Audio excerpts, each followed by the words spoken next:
Hello everyone, thanks for joining in. Today I will be continuing my beginner series. For this I will be showing how to completely disassemble a deadbolt lock. For this I'll be using a Sparrows cutaway just so you can see a little bit easier what's going on. I'll also go into depth how to troubleshoot some different issues you might have and go on from there. So let's get to disassembling. So for this video, um, I've picked this lock a few different times, so I'm just going to skip that for this part. The first thing you'll need is a plug follower and some type of tool that fits in the back of your deadbolt.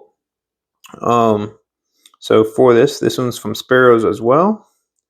You just want to insert that there and just spin that counterclockwise until it's out. And then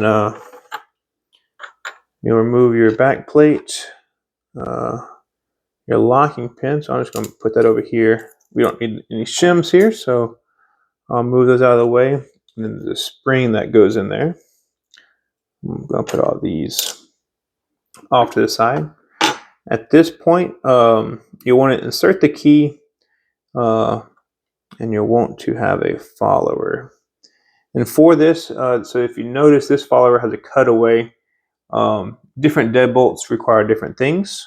But for this one, you just want to make sure that when you insert your follower, the slot is not facing up. Otherwise, you will drop your pins, and that will cause some heartache because you're probably going to have to break some stuff to get it to come apart. So for this, I always try to clock my key a little bit to the side and insert my follower. Again, making sure that slot's not going to insert. Let's see. I'll actually flip it around here. So I'm going to insert my follower and push my whole plug out there. So for this, I'm going to show you how to do it the right way, and then I'll show you what happens if you screw up. So for this, so you'd have pin 1 here. You just drop that out. 2, 3, 4, 5 for this lock body. And something worth mentioning is when you take it apart, there'll be 2 different sides. There'll be a pointy side, so that'll be the top here, and you'll have a flat side, which will be the bottom in this. And for this, you always want to make sure that the pointy part is pointing towards the key. So when you lay it out in your tray, I always try to make sure that the point is facing down. So now that I have this all organized with my points facing down, I'll put my lock over here, and then I'll start worrying about the top part. So in this part, let's see. So pin 1 is over here. I'll try to do this where you can see what's going on. So trying to maintain this round part, make sure the slot's parallel to the ground. I'm just going to push this ever so slightly. See if I can get some light in there. And I'm going to push it till the pin pops out. I'm going to use my wrench there to make sure it doesn't pop out all the way. And I'm going to pull out the top pin there. Move it along. Pin 2. Move it along so you can see here. Kind of hard to see. It's kind of dark in there, but I'm going to try. Oh, pin 3 popped out. That's happens sometimes. Put him there.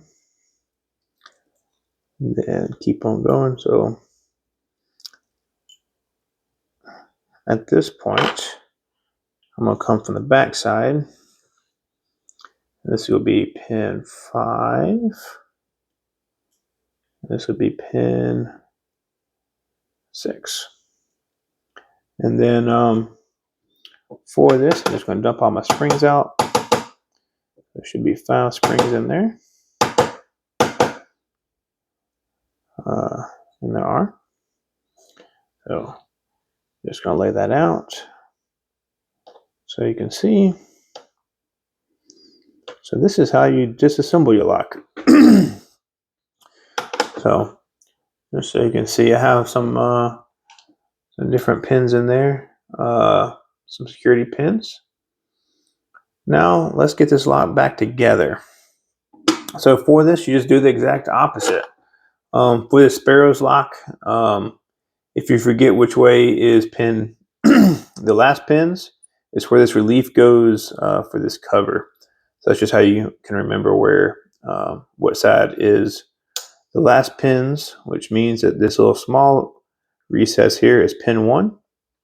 So the first step here is what I do is I always insert my springs first. And I try to insert all those so you can see those falling in there.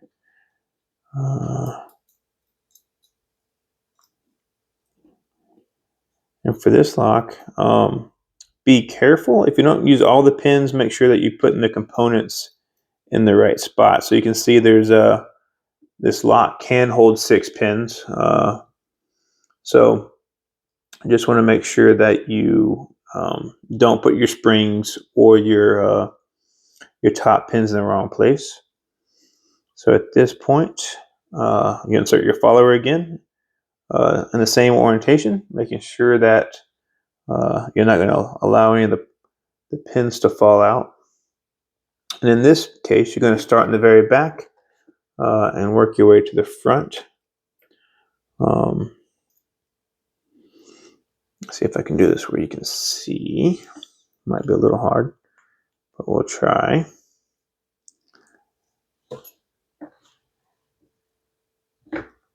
All right, so I'm going to go ahead and pause and get a light so I can show you what's going on. All right, so hopefully that'll be a little bit better. Got some light on the situation. All right, so again, where was I? Did I lose a pin? I feel like I did.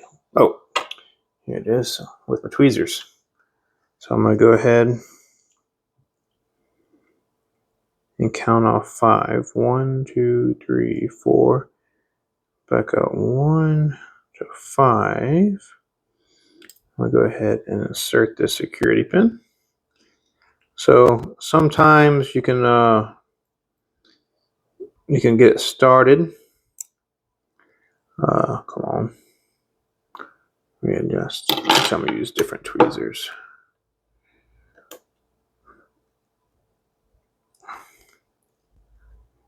So I'll get it started. Arg.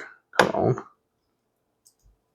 Sorry, it's a little finicky here.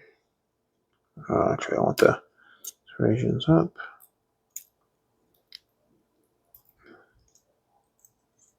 All right, so it's kind of starting that hole. You use your tweezers to get it. Oh, bollocks. Get that to go in. And once you do, you push your follower up. And come on.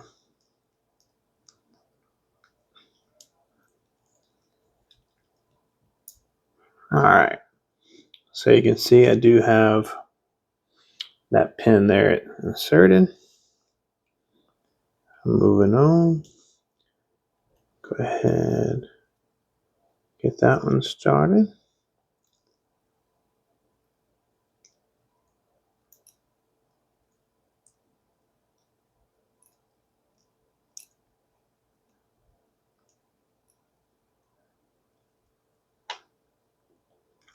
And this is a lot easier when you don't have a camera in the way. But here we are. Can't help if you can't see. There it is.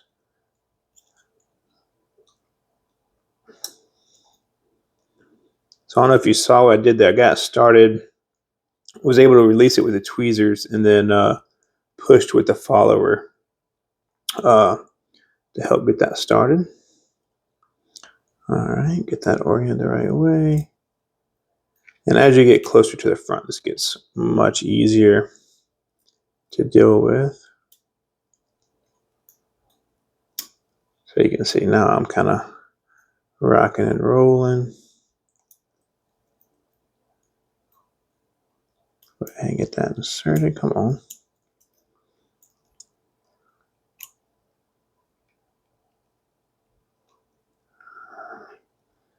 All right. And then spool pin. Got him. So as you can see, I'm all loaded back up. And I like to push that follower all the way in just to make sure I don't lose my pins there. And then, assuming you didn't drop your pins, your key pins, you can just insert them one at a time. I like to do it with the key in. That way that I know that I am putting them back in the right place. So you can see it's real easy if you didn't drop your key pins. But let's say you did drop your key pin. So you're taking your lock apart, you got excited, it's the first time you've ever done it, and maybe you had your key pins upside down and unfortunately you dropped them all. How do you go about putting this back together? Well, hopefully you have the key. If not, it doesn't really matter because you don't have a key to use, but most of the time we do have the keys.